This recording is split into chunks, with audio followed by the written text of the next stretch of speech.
second guest this evening is Manny Badillo from the New York City Coalition for Accountability Now. He joins us now from New York. Many thanks for being with us here on France 24. Now, your organisation is campaigning for a fresh investigation into the September 11th terror attacks. Tell us why.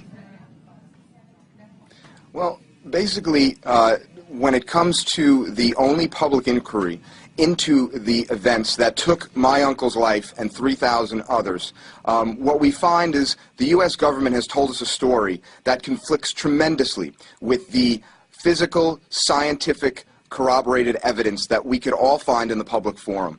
60% of the commissioners said that they were lied to, that we did not get the entire story. 70% of family members' questions were never answered during that only public inquiry years ago. Here in New York City, for the past year, we've collected 80,000 signatures to have on this November's ballot a referendum that allows for New York City voters to say yes to an impartial, non-political, subpoena-powered investigation, a proper investigation, into the events that took my uncle's life. Are you saying that you don't believe Al-Qaeda and Osama bin Laden were behind the attacks?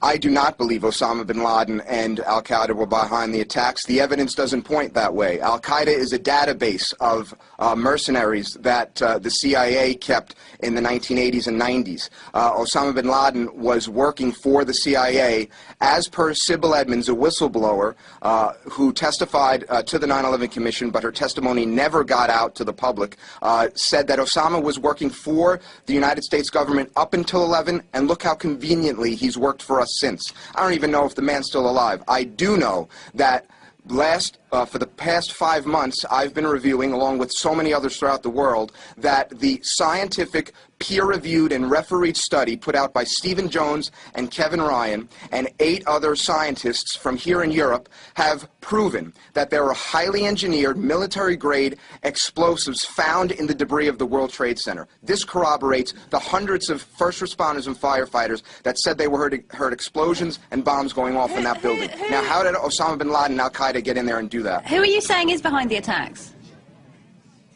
Well, that's why this event, this mass murder, this unsolved crime begs for a new investigation. We have to find out what happened. At the very least, there's a grand cover-up. At the very most, this was criminal elements within the United States government and foreign governments and corporate entities that managed to rig those buildings and take them down. This is where the evidence points. The evidence does not point to what the U.S. government is trying to condition us to believe. Can I put it to you, though, that in the last 8 years there hasn't been a terror attack in the United States? Many people say that the war in Iraq was the wrong thing to do, but that the war in Afghanistan, as President Obama says, is the right theatre for the so-called war on terror. Would you not say that the fact that there's been no terror attacks in the last 8 years means that the U.S. administration is, at least now, on the right path? You know, it could also mean that there was no real threat to begin with. We're in Afghanistan right now, and we're bombing innocent Muslim families. We're demonizing them throughout our media. What we find is, in Afghanistan, not only is there an oil pipeline that's supposed to be built through there, but we find a tremendous wealth of natural resources, including opium fields, okay? Last year had the largest opium crop in the history of Afghanistan, and this is when NATO is there. I mean, what's going on? We know the CIA has been bringing drugs into this country, the United States, for the past 5 decades. So now we have NATO and U.S. forces in control, supposedly, of Afghanistan, but yet the poppy field crop is the largest it's ever been. What's going on? Mr. Badillo, many thanks indeed for joining us. I'm afraid we will have to leave it there. Well, that's it for tonight's focus. We'd like to remind you that any views given by our correspondents or our guests are not, of course, the views of France 24.